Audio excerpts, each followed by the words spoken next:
दोस्तों ये कहानी है एक ऐसे फूड ब्रांड की जो आज पाकिस्तान में फ्राइड चिकन मार्केट को डोमिनेट कर रहा है। एक ऐसा फूड ब्रांड जिसकी नेट वर्थ $3 बिलियन तक पहुंच चुकी है। एक ऐसा फूड ब्रांड जिसने KFC जैसे ग्लोबल फ्रेंचाइज बिजनेस को भी पीछे छोड़ दिया है। मैं यहाँ बात कर रहा हूँ कबाबजीज फ्राइड चिकन की। वो ब्रांड जिसने एक जबरदस्त बिजनेस स्ट्रेटेजी का इस्तेमाल करते हुए अपने ट्रेडमार्क कबाबजीज के अंदर मजीद डाइवर्सिफिकेशन कर ली है। कबाबजीज फ्राइड चिकन, कबाबजीज बेकर्स और कबाबजीज एक्सप्रेस। लेकिन आखिर इस फ्राइड चिकन ब्रांड जिसके लाखों लॉयल कस्टमर्स हैं, बेइंतहा पॉजिटिव रिव्यूज हैं और एक प्रॉफिटेबल बिजनेस मॉडल है, आखिर इस वाहिद फ्राइड चिकन ब्रांड ने इतने कम सालों में इतना सक्सेसफुली कैसे एक्सपेंड किया है कि ये आज पाकिस्तान में कबाबजीज फ्राइड चिकन के नाम पर नंबर 1 ब्रांड माना जाता है। वो कौन सा डिसीजन था या वो कौन सा फेलियर था जिसने KFC का एक बेहतरीन ऑल्टरनेटिव ब्रांड तैयार किया? आइए आज के इस वीडियो में जानते हैं। कबाबजीज फ्राइड चिकन के पॉपुलर होने से पहले कैंटकी फ्राइड चिकन KFC ना सिर्फ पाकिस्तान में बल्कि ग्लोबली भी मोस्ट पॉपुलर और most consumed fried chicken brand माना जाता था।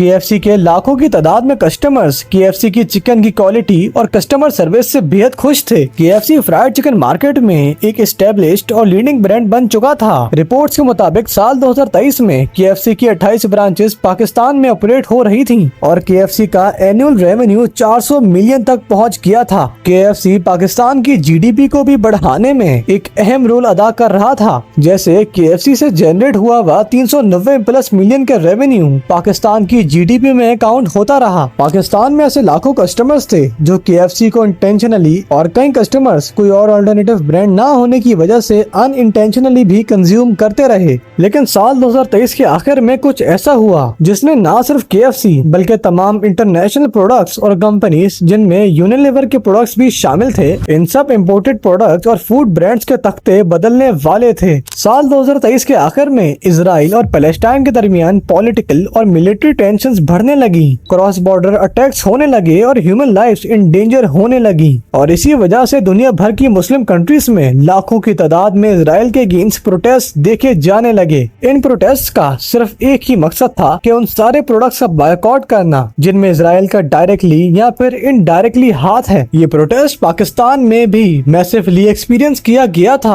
और पाकिस्तान में भी इसी बायकॉट का मुद्दा उठाया गया था और नतीजा ये निकला कि पाकिस्तान में भी उन सारे प्रोडक्ट्स को बायकॉट किया गया जिनमें इजराइल की पार्टनरशिप्स थी। और ऐसे वो फूड ब्रांड जो पाकिस्तान में फ्राइड चिकन मार्केट को डोमिनेट कर रहा था और अपने प्रॉफिट्स बढ़ा रहा था, पाकिस्तानीज ने ये डिसाइड किया कि अब KFC को भी पूरी तरह से बायकॉट किया जाएगा। न ही तो KFC के आउटलेट्स पर और न ही तो KFC की होम डिलीवरीज पर रिलाय किया जाएगा। और ये चीज KFC जैसे एस्टेब्लिश ब्रांड को एक बड़ा धचका पहुंचाने वाली थी। साल 2024 के आखिर तक KFC की सेल्स 30% तक गिर चुकी थी। पब्लिक प्रोटेस्ट और अनरेस्ट की वजह से KFC की कई ब्रांचेस को टेम्पररी इस टाइम पीरियड के दौरान KFC जैसा मशहूर चिकन ब्रांड एक मैसिव सेल्स पोटेंशियल और कस्टमर बेस को लूज कर रहा था। पाकिस्तान में KFC का कोई भी प्रोडक्ट कंज्यूम करना एक डिसरिस्पेक्ट और डिसलॉयल्टी का सिंबल बन चुका था। KFC का बायकॉट होने की वजह से अब पाकिस्तान की फ्राइड चिकन मार्केट में एक बड़ा गैप आ चुका था। पाकिस्तानी अब एक ऐसी फ्राइड चिकन ब्रांड की तलाश में थे जिसके प्रोडक्ट्स पाकिस्तान में डोमेस्टिकली प्रोड्यूस्ड हों और यहीं से स्टोरी शुरू होती है कबाबजीज फ्राइड चिकन की। वैसे तो कबाबजीज फ्राइड चिकन कोई नया ब्रांड नहीं था। कबाबजीज फ्राइड चिकन को साल 2010 में ही लॉन्च कर दिया गया था।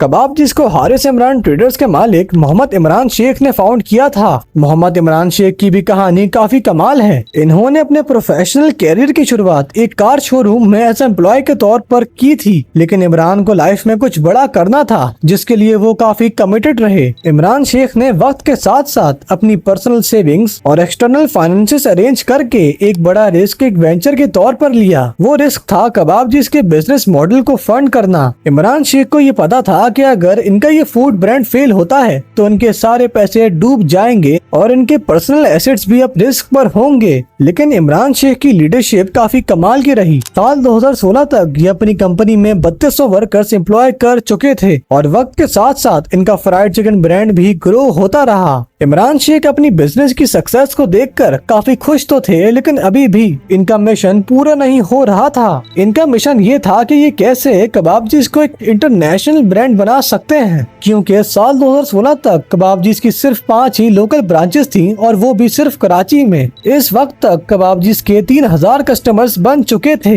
लेकिन हर बिजनेस को एक बड़ा मार्केट शेयर कैप्चर करने के लिए एक राइट स्ट्रेटेजी डेवलप करनी पड़ती है, जो आगे जाकर उस बिजनेस के लिए एक टर्निंग पॉइंट बन जाती है। और कबाबजीज के साथ भी कुछ ऐसा हुआ जब साल 2023 में KFC के बायकॉट की वजह से पाकिस्तान की फ्राइड चिकन मार्केट में एक बड़ा गैप आ चुका था और अब इमरान शेख को एक ऐसी अपॉर्चुनिटी मिल चुकी थी जिसके जरिए वो अपने बिजनेस को नेशनल लेवल पर ले जा सकते हैं। इमरान शेख ने इस अपॉर्चुनिटी को पूरी तरह यूटिलाइज करते हुए एक एक्सपेंशन स्ट्रेटेजी डेवलप की, एक ऐसी स्ट्रेटेजी जिसके जरिए ये अपना ब्रांड हर एक पाकिस्तानी की आंखों के सामने ला सकते हैं। इमरान शेख की ये स्ट्रेटेजी कामयाब रही और अब इन्हें रिजल्ट्स मिलने लगे। जहां साल 2016 में कबाबजीज की कराची शहर में सिर्फ 5 ही ब्रांचेस थी, साल 2024 तक कबाबजीज की सिर्फ कराची शहर में ही 24 ब्रांचेस ओपन हो चुकी थी। इसके अलावा कबाबजीज फ्राइड चिकन की दीगर ब्रांचेस लाहौर, इस्लामाबाद, रावलपिंडी, सरगोदा, रहीम यार खान और पाकिस्तान के दूसरे शहरों में ओपन हो चुकी थी।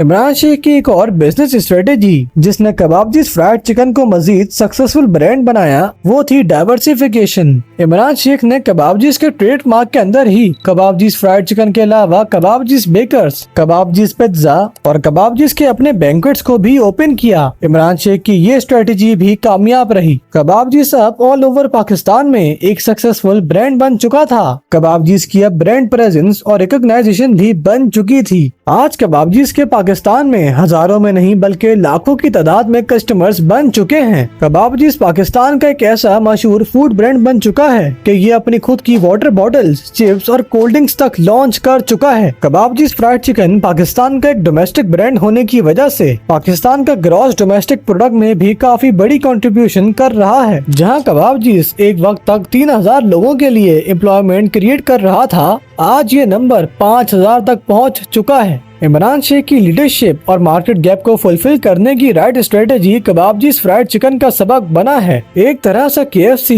और दूसरे यूनिलीवर प्रोडक्ट्स का बायकॉट पाकिस्तान के डोमेस्टिक ब्रांड्स के लिए काफी फायदेमंद साबित हुआ है। पाकिस्तान के डोमेस्टिकली प्रोड्यूस गुड्स यूज में आने लगे हैं, जिससे पाकिस्तान की इकोनॉमी को भरपूर फायदा हो रहा है। कबाबजीज फ्राइड चिकन के रेवेन्यू का आप इस बात से अंदाजा लगा लें कि FBR ने अभी कबाबजीज से 8 करोड़ रुपए की टैक्स वसूली की है। दोस्तों, कबाबजीज फ्राइड चिकन की इस सक्सेस स्टोरी को सुनकर हमें ये सीखने को मिला है कि अगर हम पाकिस्तान के डोमेस्टिक बिजनेसेस को प्रमोट करेंगे तो ये पाकिस्तान की इकोनॉमी के लिए कई तरह से पॉजिटिव साबित हो सकती है। दोस्तों, अगर आपको ये वीडियो इन्फॉर्मेटिव लगी हो तो आप मुझे कमेंट में जरूर बता सकते हैं। अगली वीडियो आप किस टॉपिक पर देखना चाहते हैं आप मुझे वो भी बता सकते हैं। इस वीडियो को लाइक कर सकते हैं और मेरे चैनल को सब्सक्राइब कर सकते हैं।